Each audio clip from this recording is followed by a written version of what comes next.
Hi, and welcome to the podcast. I'm your host, Jeremy Rodrigo. Today, I am delighted to have with me Jennifer Edwards. She's an occupational therapist with Access Rehab Centers, and they're an affiliate of Waterbury Health. And she is stationed in our neonatal intensive care unit, and she provides occupational therapy to our littlest, newest patients. Jennifer, thank you for joining. Thank you so much for having me. I'm happy to be here. So, first of all, why are there occupational therapists in the neonatal intensive care unit for our patients that are just hours old? And what the heck do we do? Yeah, and what do you do? Because this is fascinating to me. Yeah. So first of all, bigger NICUs would have a physical therapist and an occupational therapist. Because we're a smaller hospital comparatively, I have trained to be able to do the work of both. So I wear kind of two hats in our NICU and family birthing. So from the PT end, premature babies are more at risk for gross motor delays, as well as sort of flattening of the head from lying in one position too long, as well as developing tightness in the neck from looking one direction. They are more at risk for feeding delays, as well as fine motor delays as they grow through the first few years of life. The research is pretty conclusive that when babies at risk receive high quality therapy while they're hospitalized, as well as when they get high quality therapy as a follow-up after they leave the hospital, the risk and the chance of those delays and deficits goes down. So the role of a therapist in any NICU or hospital, my role here at Waterbury Hospital, is to provide that high quality therapy to our tiniest at-risk patients, and then to follow up with them in the outpatient setting at Access Rehab Centers, to follow them through the first year or more of life to make sure that they're meeting their milestones, getting the support and therapy that they need to grow into big, strong, healthy kiddos running around and tearing things apart in the world. That's important to distinguish, because in larger hospital systems or NICUs, the occupational or physical therapist that sees the baby when they're brand new in the NICU doesn't necessarily see them in the outpatient setting. And that's different here. How is that different? That's correct. And I think that that's one of the things that makes our NICU and our hospital really special, is when I provide therapy to our babies, as well as education to our parents. The face they get to know in the hospital is the same face they're going to see at the clinic, okay? So hopefully I'm building trust and rapport with these families. And then when they leave and follow up, I'm the same person that they're going to see, okay? Now, if a baby starts to be looking like they need more intervention or more specialists, I will be the person that can help get those referrals and bring that in. But for most of our babies, they're going to follow up with me at the clinic. I'm going to get them on track. And so there's a continuity of care where at a larger hospital, the babies will receive, therapy while they're in the hospital. Hopefully they'll get a referral for outpatient services after they leave the hospital, but then they'll be seeing a completely different therapist. And that therapist office may be near the large hospital, which is going to be pretty far away for most families. And that patient, that baby, might get seen once a month or every other week, whereas we can provide a more frequent level of care depending on the needs of the infant. So let's start with a baby is born here. They've decided that the baby should be in the NICU for whatever reason, and then when do you get handed off and they say, hey Jennifer, I need you to look at this baby and we need to start your services? Absolutely. So first of all, our NICU, we are able to have babies that are premature to 28 weeks. So a pregnancy is 40 weeks, a full-term pregnancy, give or take. A baby who is premature to 28 weeks, which is basically the beginning of the third trimester, we're able to treat in our hospital. And also as long as they're a certain size. If they weigh less than about 2 pounds, that baby is going to require a higher level of care, in which case we would transfer the baby to Yale, who we have a relationship with. So any baby born prematurely, 28, 29, 30, 31, 32, 33 weeks, Pretty much any baby of that age is going to need to be admitted to the NICU. They are going to need medical services from our neonatologists and our wonderful team of nurses until they are physically safe to go home. Right. Babies in the maybe 34, 35, 36 weeks, we kind of look at how stable they are and make a decision. Okay? If a baby is admitted to our NICU for prematurity, that is an automatic referral for therapy, because we know that just by the fact of their prematurity and because they will be hospitalized for more than a couple of days, that puts them at risk. So we have a really lovely collaborative team, our 3 neonatologists and our nursing team and our advanced practitioners, APRNs and PAs. We are all sort of on board that those babies will automatically get a referral for therapy, and I get pulled in.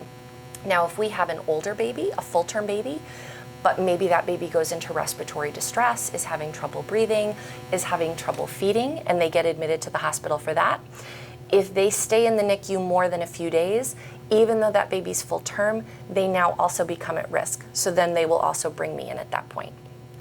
And so what is it actually that you're trying to do to prepare them to be healthy, and for them to be healthy, and for the neonatologist to get a comfort level that it's okay, we can discharge this baby after everyone who's seen him, the neonatologist and you and everybody who's seen the baby, okay, it's time we can discharge this baby safely. What is it what is your piece of the puzzle? Absolutely.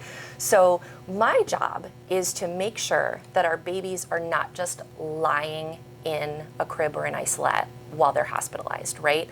Our nurses, our advanced practitioners, and our doctors are helping those babies, making sure that they're breathing, making sure that their labs are good, their lung development, that's their realm. We know that lying in a bed is not good for anybody, right? Any patient that comes into the hospital and is too sick to be getting up and moving is going to get weak, is not going to be building their muscles, okay? Yeah. So on the one end, we're helping to make sure that the babies are getting physical activity, moving around, moving their muscles. But also, premature babies didn't get as much time to spend inside their moms, okay? And as a baby is getting to the end of a pregnancy, and as they're running out of room in that womb, they're pushing against mom, they're stretching against mom, and that's like resistive exercise bands, okay? Right. As that baby is pushing against the woman, they're running out of room. I never thought of it like that, but yeah. They're strengthening all their muscles, their arms, their legs, their back, their neck, okay? So a baby born early didn't get all that exercise, and their muscles haven't had as much time to grow, okay?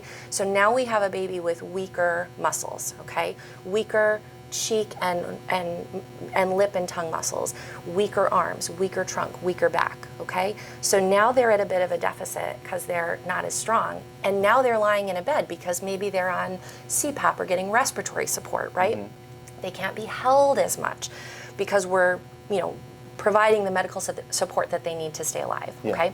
So my job is to do exercises, gentle exercises with their legs, with their arms, with their trunk. Once they're old enough, maybe we'll practice some sitting and practice head control so they start to build their neck muscles. I'll help make sure that they're getting tummy time, right? Because tummy time helps build bone density and helps build muscle mass.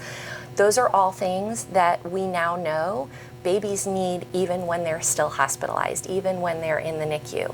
Tummy time is still good for them. Yeah. Repositioning where their head is, what side they're lying on, so they don't get flat on one side of their head or tight on one side of the neck. The other piece that I provide in the NICU is, as an occupational therapist, I trained to become an infant feeding specialist. The part of the brain that controls the suck, swallow, and breathe coordination, okay? Eating and feeding. Yeah. That part of the brain really doesn't mature until between 35 and 36 weeks of a pregnancy, okay? And if you look on an ultrasound, babies in those last weeks of a pregnancy, they start practicing the sucking, the swallowing, and the breath inside mom, okay? But the stakes are low because if they swallow the wrong way or get it down the wrong tube, they're just inside mom. There's no damage to the lungs, right? They're practicing that in the last weeks of the pregnancy. Their brain is practicing that. The muscles are practicing that.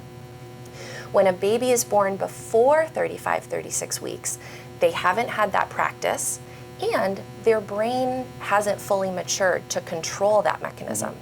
So babies do actually need to be taught how to eat, how to suck, how to swallow into their stomach rather into their lungs, Right. and how to breathe at the appropriate place, and to sort of control that rhythm, okay?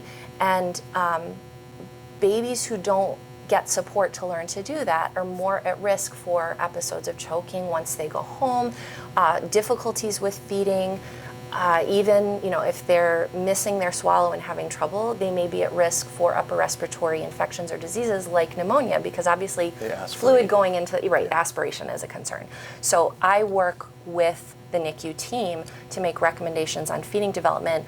When is a baby ready to eat a little more by mouth? When is a baby ready to eat from a faster nipple than what we're using, right? Are we using a preemie speed nipple or a faster speed nipple? Do we need to put the baby in a different position to help them swallow safer? And that's another role that I have. This is fascinating. I think so. I could talk about it all day. In a million years, I never would have thought that this even was a thing, and that we're doing it right here at Waterbury Hospital. We are doing it right here at Waterbury Hospital. And you told me earlier that there are often times when there's a baby in the NICU at another hospital, but the families live closer to here, so they'll transfer the baby up here. That's correct. So if a baby is born at Yale, maybe because the pregnancy was high risk, or if the baby was born, you know, smaller or younger than what we're equipped to care for here, but the family lives in our area, once the sort of higher level services that Yale needs to provide, once the baby's sort of outgrown that, but they're still not quite big enough to go home, not quite good enough at feeding to go home, we will often accept a transfer because the neonatologists at our hospital also work down at Yale. So they will accept a baby to come up here to finish their hospitalization under our care, so that the family is not having to drive down to Yale every single day, drive down to New Haven every single day, just so they can hold their baby, just so they can spend bonding time with their baby. That's really onerous for anybody. But imagine a family where maybe the family only has one car, or one parent has to go back to work because they don't have parental leave. And that bonding time is really, really important for mom and dad, but also for the baby's development. Babies do better when they get kangaroo care, when they get time being held, when they're spoken to, when they're just cuddled, right? That's an important part of human beings alive. We need to be touched, we need to be held. So if we can accept a baby and transfer that baby to Waterbury Hospital so that it's closer for that family, that's not just making the family's life easier, that's also setting that baby up to be a healthier human being both in the hospital and once they leave. And this is what this series kind of is about, is what Waterbury Hospital means to the community.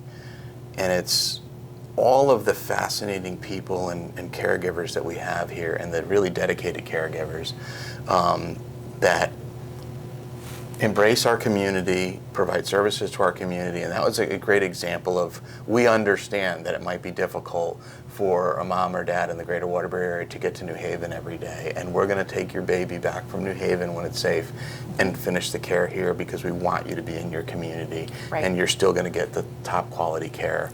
Absolutely. So you love your job. I do. I can tell. I don't know how I could figure about it. that out. I said almost nothing during this interview, which is great, because, you know, honestly, the quality of care that our NICU provides, Dr. Redmond and the whole team up there, amazing care, and we see lots and lots of babies here born every year. And I want to thank you for doing what you do for our babies and our youngest and our smallest little patients at Waterbury Hospital. Thank and you. I want to thank Jennifer Edwards for joining me today. Jennifer is an occupational therapist stationed right in here in our neonatal intensive care unit at Waterbury Hospital, and she works for Access Rehab Centers, which is an affiliate of Waterbury Health, and she's stationed right here. Thanks for joining me, Jen. Thank you so much. I really enjoyed this. We'll catch you next time.